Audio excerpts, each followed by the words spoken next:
నిజంగా మీరు తప్పు చేయకపోతే హౌస్ కమిటీకి ఒప్పుకోవాలని చెప్పి కోరుతున్నా.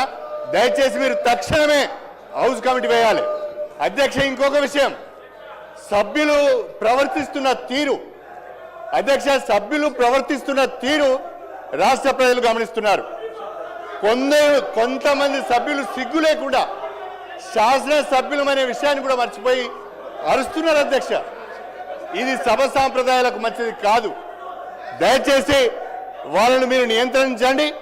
అదేవిధంగా ముఖ్యమంత్రి గారు కోరిన విధంగా హౌస్ కమిటీకి మీరు అనుమతి ఇవ్వాలని చెప్పి మిమ్మల్ని అభ్యర్థిస్తున్నారు. అధ్యక్ష,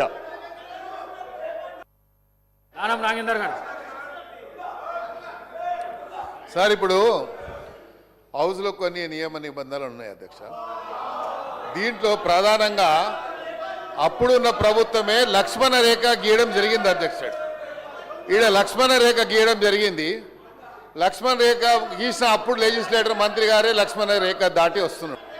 కాబట్టి నేనేమడుగుతున్నా అంటే, ఇప్పుడు జరిగినటువంటి భూ స్కామ్ల మీద మీరు వెయ్యండి అని అడుగుతున్నాం హౌస్ కమిటీ.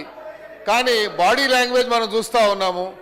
మరి మీ బాడీ లాంగ్వేజ్ మా బాడీ లాంగ్వేజ్ యూజ్ చేస్తే ఎట్లా ఉంటుందో మీకు తెలియదు. ఇంకా మీరు చేసే పద్ధతి ఏదైతుందో మేము చేసేది చేస్తే గతంలో కూడా ఇలా మాట్లాడితే తప్పుడు సమాచారం పోయింది అధ్యక్ష. దయచేసి సభ్యులు అడుగుతున్న డిమాండే అర్థం చేసుకోండి అంతే. మరి అందరూ అదే చెప్తున్నారు కదా అధ్యక్ష. మీరు హౌస్ కమిటీ ఎందుకు వేయడం లేదు? మీరు హౌస్ కమిటీ వేయండి. చాలా భూ స్కామ్ జరిగింది సార్, 1 కాదు 2 కాదు, వేల ఎకరాల స్కామ్ జరిగింది రాష్ట్రంలో. మరి ఈ రోజు కూడా అధ్యక్ష, ఈ రోజు కూడా చెప్తా ఉన్నాను నేను, మా సొంత భూమిని కేటీఆర్ గారు ఒక కంపెనీకి హ్యాండ్ ఓవర్ చేశాడు. నేను కావాలంటే రికార్డు మీకు ఇక్కడ సబ్మిట్ చేస్తాను. మా సొంత భూమిని కేటీఆర్ గారు ఒక కంపెనీకి ఇచ్చారు అధ్యక్ష. నేను కావాలంటే నేను ఇస్తాను, రికార్డు తీసుకొచ్చి మీ ముందు పెడతాను. చెప్పుకోలేకపోయినాం అధ్యక్ష. నోరు లేక నోరు బంద్ చేసుకొని కూర్చున్నాం.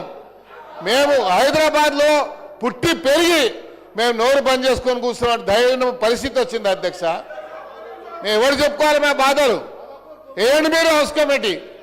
ఇది అందరి సభ్యుల డిమాండ్ అధ్యక్ష. మీరు డిమాండ్ మేము కూడా డిమాండ్ చేస్తున్నాం. చీఫ్ మినిస్టర్ గారు దాని మీద మేము కూడా డిమాండ్ చేస్తున్నాం. ఏంటి మీరు హౌస్ కమిటీ? మేము ఎంత నష్టమైనా మాకు తెలుసు అధ్యక్ష. మా కుటుంబ సభ్యులది ప్రాపర్టీ, హార్డ్ ఎర్నింగ్ మనీ, మా ఫాదర్ కష్టపడి సంపాదించిన ప్రాపర్టీ పోయింది మాది. నాయన్ రాజేందర్ రెడ్డి గారు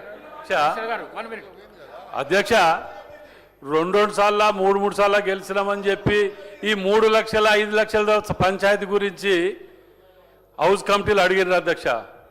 కానీ నేను వచ్చిన కొత్తలకెళ్ళి 200 కోట్ల ప్రాపర్టీ సిటీ సెంటర్ల టీఆర్ఎస్ కార్యాలయాలకు కబ్జాలు పెట్టినరు. ఇన్ఫర్మేషన్ యాక్ట్ ప్రకారం పట్టుకొచ్చి నేను నోరు నెత్తిన కొట్టుకొని మీడియాలో అసెంబ్లీలో మొత్తుకుంటే ఎందుకు దీని మీద ఇది జరగట్లేదు అధ్యక్ష? ఇవాళ వీళ్ళది కనుక ఇది నేను ప్రూవ్ చేయకపోతే అధ్యక్ష 24 గంటల్లో నా ఎమ్మెల్యే సభ్యత్వానికి రాజీనామా చేస్తా అధ్యక్ష. ఇవాళ హరీష్ రావు గారు కేటీఆర్ గారు రాజీనామా చేస్తారా? నేను ఇప్పుడు ఖైదవు రాసిస్తా అధ్యక్ష. ఇంతగానం మొత్తుకుంటుంటే కోట్లు దించుకొని దొంగ అంటుంటే మరి కార్యకర్తలు ఏమి బాధపడుతున్నారు అధ్యక్ష? ఎందుకు వాళ్ళని జైల్లో పెడతలేరు? ఇన్ని పాపాలు చేస్తే అని కాంగ్రెస్ కార్యకర్తలు నోరు కొట్టుకుంటున్నారు అధ్యక్ష. పాపం పోని కక్ష సాధింపు చర్యొద్దని ముఖ్యమంత్రి గారు అనటం వల్ల ఇవాళ ఈ దొంగల ముఠాలు దేశం మీద దాడి చేస్తున్నారు అధ్యక్ష. ఇవాళ 5 లక్షలు ఎక్కడ, 200 కోట్ల ప్రాపర్టీలు ఎక్కడ అధ్యక్ష?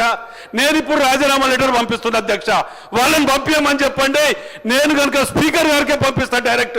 ఇది ప్రూవ్ చేయకపోతే 200 కోట్ల ప్రాపర్టీ టీఆర్ఎస్ ఆఫీసులో కూల్ చేసి కబ్జా పెట్టుకోవాలి అధ్యక్ష. గవర్నమెంట్ హ్యాండ్ ఓవర్ చేసుకోవాలని నేను ముఖ్యమంత్రి గారిని దీని మీద కూడా హౌస్ కమిటీ వేయాలి, సిఐడి విచారణ చేయాలని చెప్పి డిమాండ్ చేస్తున్నా అధ్యక్ష. నేను గెలిచిన కాడికెళ్ళి గెలవక ముందుకెళ్ళి మొత్తుకుంటున్నా అధ్యక్ష. ఒక్కరు పట్టించుకోవట్లేదు దీని మీద. దయచేసి ముఖ్యమంత్రి గారు దీని మీద హౌస్ కమిటీ కానివ్వండి, సిఐడి విచారణ కానీ వేయండి అధ్యక్ష. ఎందుకంటే